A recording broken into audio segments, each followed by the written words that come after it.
The top 10 NBA players not named 2021 All-Stars. Only 24 positions and way more players deserving of being named to the team leave NBA fans arguing like this. That don't make any sense. Listen, ain't nobody really. Why you saying something like that? Distance one-on-one. That's exactly. You look like you were tired.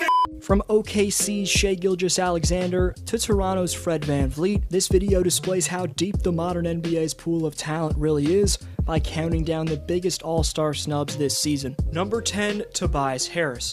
Back with the Clippers in the 2018-19 season, Harris established a reputation as one of the most efficient and versatile stretch fours across the NBA. In LA that season, Toby averaged career highs in points, field goal percentage, and rebounds, and now 2 years later in Philly, he's having another breakout season, and it's under the same coach in Doc Rivers. Helping the Sixers to the best record in the Eastern Conference, Harris has been the perfect outlet on the perimeter, spacing the floor for Joel Embiid and Ben Simmons by shooting over 51% from the field on over 15 shot attempts. Tobias has been Philadelphia's second leading scorer, putting up over 20 points per game. Number 9, DeMar DeRozan. To say the San Antonio Spurs get zero recognition would be an understatement, and because of that, you probably didn't know they currently are the number 6 seed in the Deep Western Conference. After spending half a dozen years as one of the league's premier traditional shooting guards, the league's small ball evolution has transformed DeRozan into an untraditional power forward over the last couple years, and he's been manipulating defenses at that position.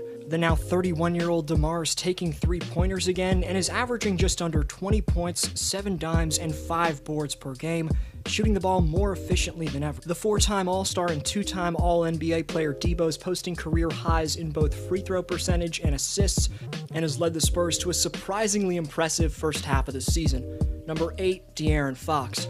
One of the fastest players in basketball, known for his slashing, has added a steady three-point shot this season. In his 4th pro campaign, De'Aaron Fox is attempting a career most by far 5.3 attempts from deep and knocking down a career best 35% of those shots. But despite De'Aaron posting numbers of over 22 points and 7 assists, the Kings have lost 8 in a row. And maybe if they hadn't been losing so much recently and Fox had a better supporting cast around him, then he'd be in the debate for a spot on the team. But regardless, we all know that Sacktown's point guard is all-star caliber. Number 7, Bam Adebayo.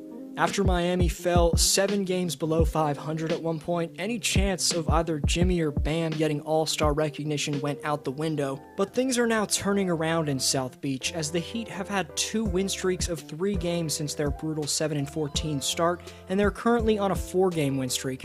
But with Butler missing 12 of Miami's first 18 games, it was the franchise's 23-year-old athletic phenom at center Bam Adebayo putting the team on his back. But Bam's been even better since Jimmy returned at the end of January, as since that time, Bam's posting averages of nearly 21 points, 9 rebounds, and 9 assists per game, and he's also posted 4 triple-doubles. On the year overall, which is Bam's 4th as a pro, he's improved his dominance in the paint, as the 6'9 center is averaging 81.3% in the restricted area, and he has a higher assist rate than any big man besides Nikola Jokic, and continues to be an extremely versatile defender on the other end, a shot-blocking menace. Number 6, Jimmy Butler. Bam's teammate in Miami hasn't been himself this season, struggling to stay healthy, and has barely been a threat from behind the three-point line. But if you know anything about basketball, you know that Jimmy Bucket shows up when his team needs him most, so even though he's shooting a shockingly bad 16% from three-point range while attempting only 1 three-pointer per game, Butler's impact on both ends of the floor can't be fully measured by statistics. He's as tough as nails both mentally and physically, he can create shots off the bounce seamlessly, not to mention, he's still one of the strongest, smartest, and most laterally quick perimeter defenders in the game. Bottom line is, you can't forget, this is the guy who carried Miami to the finals last year by bailing them out with clutch shots. Number 5, Chris Middleton. Larry Bird, Dirk Nowitzki, Kevin Durant, and Steph Curry are the only 4 players in NBA history to have shooting percentages of at least 50% from the field, 40% from 3, and 90% from the free throw line, while averaging over 20 points per game. And the Bucks sharpshooter Chris Cash Money Middleton is on pace to join them after this regular season. A lot of volume scorers like Chris are very one-dimensional, but he's elite in almost every aspect of the game, putting up a career-best 5.7 assists, as well as 6 rebounds on the best board-getting team in basketball. But what makes Chris a massive snub is the fact that he's a sensational two-way player. Offensively, you'd be hard-pressed to find a star named over him that puts up better numbers on more efficient shooting. On the other end, he's tasked with guarding the opposing team's best player every game, and considering he's been a big part of the 3rd seed out east all year, Middleton's debatably the biggest snub on this list. Number 4, Domantas Sabonis. The Indiana Pacers' rising power forward Domantas Sabonis is the first player in NBA history to average 20, 10, and 5 and not make the All-Star team. Significantly vamping Indiana's offensive flow, Sabonis is ahead of Nikola Jokic and Ben Simmons in passes made per game. We knew this man was a beastly interior presence coming into 2021, but most notably about Domantas this year is the fact that he's added a 3-point shot to his offensive repertoire. He's taking just under 3 shots from distance per game and knocking down a pretty decent 35% of them. You could argue Dom should be ranked higher, but he's not the greatest interior defender. He struggles on defense generally, but other than that, Indiana's power forward is elite in every other area. Number 3, Fred VanVleet. The NBA champion Steady Freddy is not only having the best season of his career offensively, but he's maintaining a reputation as one of the peskiest perimeter defenders in the league. VanVleet's anticipation, hustle, and general IQ on this end allow him to rotate from seemingly out of nowhere and help defense scenarios to make sensational plays on the most elite of players. But whether he's guarding someone bigger than him in the post, in the pick and roll, or in ISO sets, VanVleet has the willingness and elite ability to lock down any player at any time. Fred's currently 4th out of all NBA players in steals per game, but offensively is where the undrafted sensation separated himself as a legitimate all-star candidate in 2021. VanVleet has exceptional shooting mechanics, which allows him to maintain balance even when taking jumpers off the dribble from nearly the logo. For the Raptors this year, he's taking just under 9 threes each night and hitting a very respectable 38% of them, so it's safe to say that the future of Toronto's point guard position is in great hands with Fred VanVleet. Number 2, Trae Young. Ice Trae's devastating combination of elite deep-range sniping and Hall of Fame-like passing ability make him an undoubtable top 3 player on this list. In the midst of a breakout campaign, Trae Young was selected as a starter for the 2020 NBA All-Star Game, and he was quite busy during All-Star Weekend last year, participating in the Rising Stars Challenge, the 3-point contest, and then he put up a double-double in Sunday's main event. But this year, for the first time in his young career, no pun intended, Trae won't be headed to All-Star Weekend.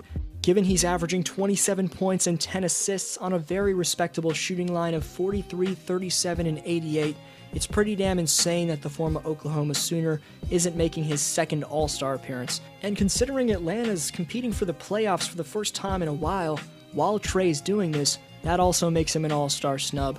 But while Young's one-on-one game plus flashy passing and shooting, you could argue are significantly better than any player on this list, he gives up a bit too much defensively to be ranked any higher than number 2. Before number 1, honorable mention to Jeremy Grant, who's currently the favorite for the most improved player of the year, and was highly considered for this list. I had him on it at one point, but I'm going to give respect for Detroit's breakout player in another video. Number 1, Shai Gilgeous-Alexander. The day after being snubbed from the All-Star team, third-year shot creator Shai Gilgeous-Alexander had a chip on his shoulder and posted 42 points against the San Antonio Spurs, the first time in his career that he reached the 40-point mark. But on both ends of the floor, the 22-year-old's impact is undeniably better than anyone on this list. Putting the Thunder's seeding aside, SGA's importance to the Thunder is equally, if not more important than Donovan Mitchell of the Utah Jazz. Not saying Donovan didn't deserve a spot, but looking at a direct comparison, Mitchell scores 1.7 points more, but he takes 4.1 extra shots to that of SGA. Also, Utah has a significantly better roster than OKC, of course, meaning Mitchell gets easier shots, given players like Gobert, Conley, Bojan Bogdanovic, and Jordan Clarkson open up the court for him. More notably, SGA averages more dimes, boards, and steals than D-Mitch, yet it's the shooting efficiency that offers the best argument. Even when bringing in Phoenix's Chris Paul into the equation, other than free throw percentage and 3-point attempt rate, Gilgeous-Alexander tops CP3 and Spida in every other category. Again, not saying that CP3 and Donovan don't deserve spots in the All-Star game, but on the other end, at 6'6" with a 7-foot wingspan, Shai's lateral quickness plus IQ matches his physical gifts, and to become a top-notch defender, he only needs to add some muscle, but he's already a pretty damn good defender. But overall, how Shai's annually improved his stats and overall maturity throughout his 3 career seasons make you question just how special of a talent that the Oklahoma City Thunder possess. So SGA's the best player not in the All-Star game, but that's just my take. Now I want to know your thoughts down below. Who's the best non-All-Star? Who's the biggest snub? You're the best for sticking around. This was D-Flow, and I'll see you next video.